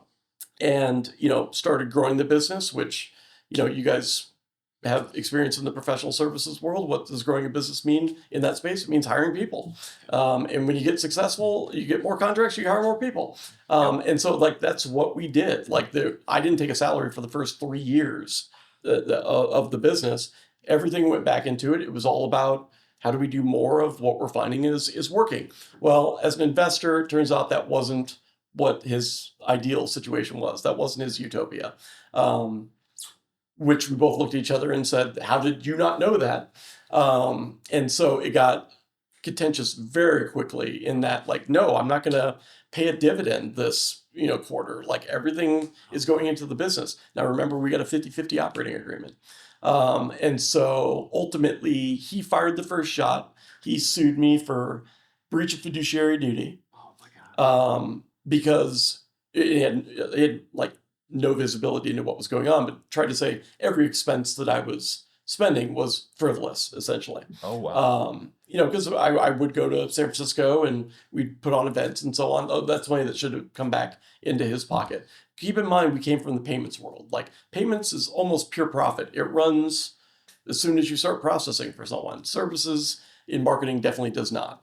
And so just two vastly different worlds. He sued me, I sued him. We immediately got into, and this is like, by now the business is like turning two. And so by now we've got lawsuits going on. And the option for me is, well, do you want to fight this? You could easily fold the business, like nothing's owed, right? Like, you guys just both take the assets, split them 50-50. And I said, like, I think that's going to be detrimental for the organization. I don't think I'm going to be able to fire my employees and rehire them, recontract all my customers, go through that, like, optic, if you will, which I don't know if that was the best decision or not. I probably could have done that. At the time, it seemed like this is just the kiss of death. Like, we've got Yeah. momentum. I want to keep this going. And so we, funny thing is, we, through lawyers, had to retain a forensic accountant, Oh, right? yeah. To come in and figure out where all the bodies are buried. Yep. Lo and behold, there were no bodies buried. But what they did, so I'm trying so hard to prove I'm not embezzling or misappropriating funds. Yeah. I don't realize I'm giving them all of the ammunition that they need to price the business. Oh. And funny thing enough, the forensic accountant, who's a great guy, is one of my investors now. So, like, good things have come out of it. But so we got all the stuff together, and they said, hey, we didn't find anything. But by your projections that you handed over to us, this is going to be a $6 million business next year. And I'm like, but yeah, I'm a solopreneur, or a solo C-suite at this point. So I'm the CFO, I'm the CEO, COO, right? If I don't hit that projection, who cares? Right. Like, that's my pie in the sky goal. But now it's in the record as, no, that's what we're going to do. So it would have been 12 months in the future. And here's what you did this last year, which I think we had put up, like, we had gone from like 0 to 1 million to 1.8 was the first 2 years of growth, Good right? for you. And so that's pretty aggressive growth. And it's like, Yeah. okay, well, we can see, it's more than doubling the business, which is basically what you're doing, but we can see a straight line to doing so. So, we think a 2x multiple on that is fair. And so that was the high negotiating point. Ultimately, I ended up with a $3.5 million price tag for the business, and had to pay him $3.5 million for my own business to go away. Essentially, he had never put in a day's work in the organization. He put in $100,000. I think it might be the best performing investment that I've ever been privy Wow. to, other than crypto. And just not a good day. And so no, it was actually not a good, like, 6-month period, because everyone would see me come into the office wearing a suit and tie, like, knew I was going to lawyers, depositions, so on and so forth. Just a real drag. And then you're trying to grow and run a business at the same time, right? And guess what? The pot of gold at the end of the rainbow is someone else's, because I'm not getting any money. Keep in mind, I'm Yeah. not taking a salary. I'm literally getting nothing out of this business from a financial standpoint at that point. But now I'm rewarding someone for misalignment. But that is a lesson learned, and certainly the largest lesson that I've ever learned, which is, number one, don't bring on a partner unless you absolutely, absolutely need it. If you do, there's got to be a massive amount of alignment there. You have to know what you're getting into and what it's going to look like, and what happens if things go wrong, what happens if things go right, so on and so forth.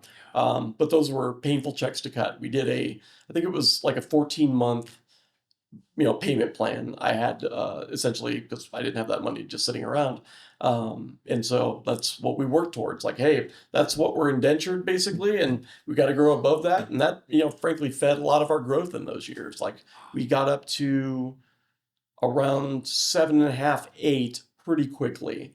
after that. And then 10 was kind of a ceiling, and then we broke through and went to almost 20 before it sold. But yeah, just a big learning experience all around. It was Wow. definitely, it wasn't just one bad day, it was a lot of bad days. Yeah.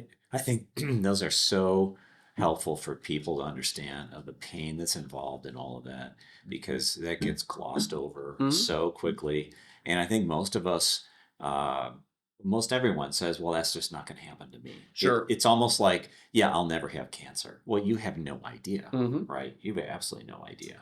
And the other thing is, like, it's just so easy to be like, legal, that's a big expense. Like, I don't want to incur that. And I've done so many things trying to save legal fees that have Yes. come back to bite me in the ass at the end of the day. And like, that is a big one. Like, never start a business through some sort of online service. Yeah. And, obviously find good representation and so on. But like, it really makes a difference to dot your I's and cross your T's. Yeah. With a good attorney. Yes. And I'd say finding one of those is really hard. Yep. But, we've got referrals out there. We've got partners that'll lead us in that direction.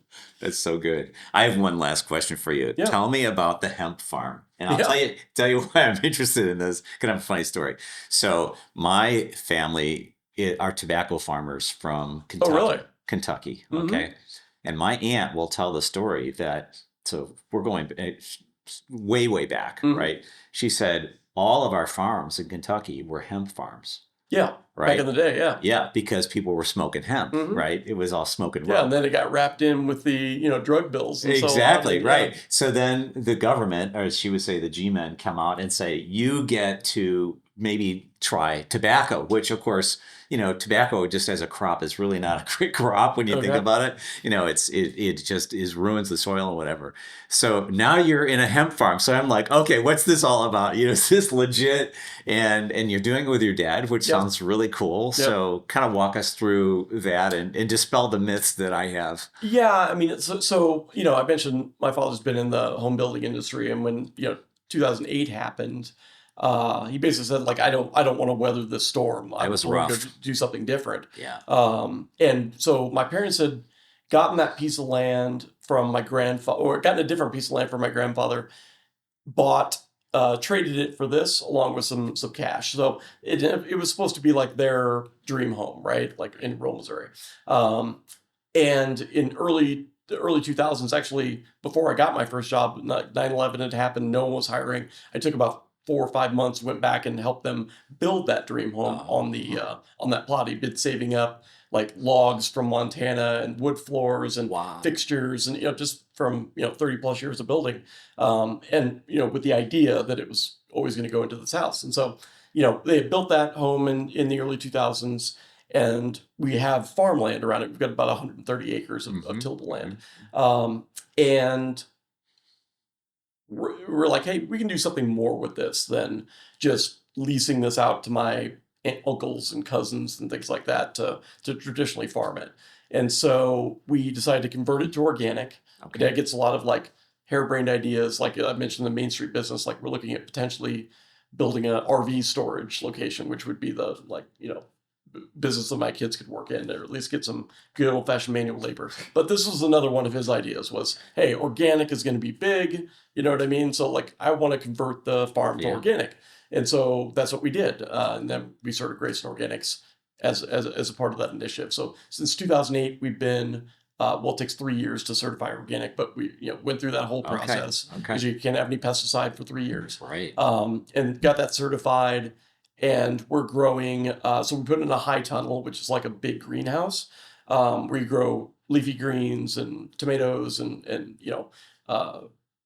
small batch produce. And then in the fields, we were doing crop rotation, which you have to in Right. organic. So you do corn, wheat, and soy. And so we were just kind of doing that. And then he got another harebrained idea, which was, hey, why don't we try our hand at hemp? Okay. Because by that time THC was starting to get legal in some states. Hemp was, of course, strangely following suit. Some states do hemp, some do THC, some are vice versa. Right. And so we were like, oh, that could be a big cash crop that we could use the organic land. It's certified organic, be a differentiator in the market. And so I had just sold Lead MD when we put in our first crop. So I'm basically funding this thing at this point. And we hired workers and brought tons of specialized equipment. My dad and my brother went back and basically were the feet on the ground operation. And man, hemp is a hard business. Is it really? Hemp is a hard business. First and foremost, because you're dealing with basically, day laborers, like, fractional staff okay, that you've okay. got to bring on, which aren't always the most reliable people. My car broke down, my meth pipe broke, all that stuff. Oh, fun. And that part is difficult, but what is even more difficult is the fact that like you basically seen the only people that succeed in either THC or hemp as vertical integrated operations. Okay. So unless you have a retail product that you can say like, okay, I've built this market segment that wants this, I've built a brand in that space. Now I'm gonna, vertically integrate and basically control my own destiny. Those are the only brands that are succeeding there. Hemp and even, a lot of marijuana, THC, is just a commodity now at this point. And it's really kind of a race to the bottom where it kind of all trades on this, these broker sites and so on, unless you have that vertical integration. So this is the first season where we haven't done hemp. We just did everything as the organic field crop. But I mean, at the end of the day, it's not really a business as I would think about it anyway. It's something to do. I bought that farm from my parents in 2021 when Lead MD sold. Yeah. And, gave them a means to retire and so on. That's awesome. And, have a home base for the family that's not, Arizona. I guess if the so cool. American experiment fails, we have a place to run back to. awesome. But it's just it's a different walk of life. It's where my grandparents are from, generations of German immigrants coming into that area of Missouri. Closest town is like 25 miles away, a little town called Herman, which is like a German enclave that does tons of Oktoberfest stuff, a lot of great culture and so on. So it's all an investment in that aspect, I would say, and a license to experiment with crazy shit like growing hemp. How close is it to Columbia? Columbia? Columbia, yeah. Very close. My cousins all live in Columbia. Oh, okay. So by very close, I mean like an hour. All right. So in my family, we have a hobby farm in Paris. Okay. So it can't be too far Yeah. away. Yeah. So it's in Montgomery County. Okay. And about an hour and a half total from St. Louis. All right. Yeah. So yeah, some people have actually heard of Herman because it's like the only place in the state to get decent wine. Okay. Like Missouri fancies itself like a wine state, but it's all like sweet, like watermelon and strawberry and crap. Right. They actually make a really good Norton, which is the grape that grows back there. Okay. And so a lot of people have actually been there, like wine tasting and stuff like that. Right. Yeah. That's awesome.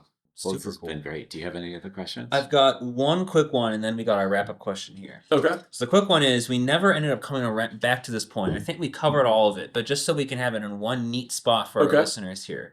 What are the ingredients for an entrepreneur? What are the ingredients for an entrepreneur? Risk tolerance, number one. I would say infectious optimism. And I feel like I should have 3 ingredients to this: risk, infectious optimism, and a healthy dose of fear. A healthy dose of fear. Tell me, like, really quick, what does that mean? So I really do think one of my personal characteristics that led to success is I am, and maybe this is, my history and where I'm from. Like, I am incredibly fearful and paranoid that this will all go away tomorrow. Mm. And so that's really, I could say like it's, passion or like this aggressive nature to always achieve, but it's all driven by fear.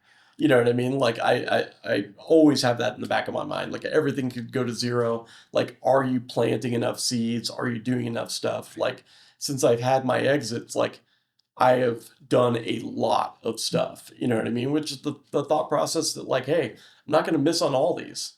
So it's your own version of only the paranoid survives. Yeah. And it's, like that I just have that nature, like I always want to be doing something. And so like, I think that all is just born out of the fact of like, again, what's the alternative? What happens if we don't? Yeah. And I don't like the answer to that question very much. So the last question we've got here is, John already alluded to it, which is all these recordings are very likely going to outlive ourselves. I mean, YouTube and X and Spotify and all these places. I mean, the content's going to be somewhere. Yep, it'll be somewhere. Right? So, what piece of wisdom would you want to pass along to your grandkids or great grandkids, maybe years after you're gone, that you want to make sure that they actually can sit down and listen to? Fundamentally, like, you need to have a strong understanding of what motivates and drives you. Mm. And mine is leading into the next aspect. I would say, like, I love that Lombardi quote. I don't want to like steal people's answers as mine, but like that just relentless pursuit of perfection, knowing that you're never going to chase it or you're never going to catch it, but in doing so, you'll achieve greatness. Mine is this intense desire to be beholden to no one, knowing that that's an impossibility. Yeah. And so, like, that is me. That's what motivates me to do things. Now that there's the reasons for that are obviously like, hey, I want to create something for my family and their family and the people, great people that, are willing to roll up their sleeves and do whatever it takes. But you've got to have like a incredibly strong, centrally motivating thesis. And then with that, never be, like, you have to maintain humility. You can't ever think that you're better than a certain task or tactic or whatever it happens to be. Like that, I'll say it again, like, never doing anything that asking someone to do something that you wouldn't yourself do. I think that, like, blue collar work ethic aspect is just something to always maintain. I see people step over that every single day where it's like, I don't do that anymore. Like, I really do feel like that's my secret sauce. Like, I will do whatever. I'm our IT guy. I have accountants and lawyers and so on, but I'm in that stuff every single day. Like, whatever needs to be done, I'm willing to do it in search of and in pursuit of that ultimate goal. That. Well, hey, thank you so much. You made it all the way to the end. So there's an achievement in and of itself. there is. And so the gift we love to give to our guests at the end is as long as whatever you want to say does not, take us, demonetize, get rid of literally everything, right? Right. But you have free reign of all three cameras. You can do whatever you want, say whatever you want. Is there anything that you'd like to say? Oh God. I would certainly, if any of the stuff is interesting, I will show my book for a minute, not because I even care about selling this book. There you go. Not because I even care about selling it, but I really do believe in, what we describe here and the fundamentals that it's rooted in. Like, people are everything, relationships are everything, and by pursuing both of those, like, success is almost a foregone conclusion. I truly believe it. So you can check out the book. I do think it's a good read. It talks about some of the You stories. should probably say the title of it. The Go-to-Market Cheat Code, and you can find it literally anywhere books are sold, but Amazon's great. If you pick it up and you leave us a review, we would greatly appreciate it. But more so, I would love to hear, hopefully how you've implemented some of this stuff, because it's the root of everything that we've been talking about here today as well. Awesome. Well, that's it. Yeah. Thanks so much. Thank you so much. Awesome. All right.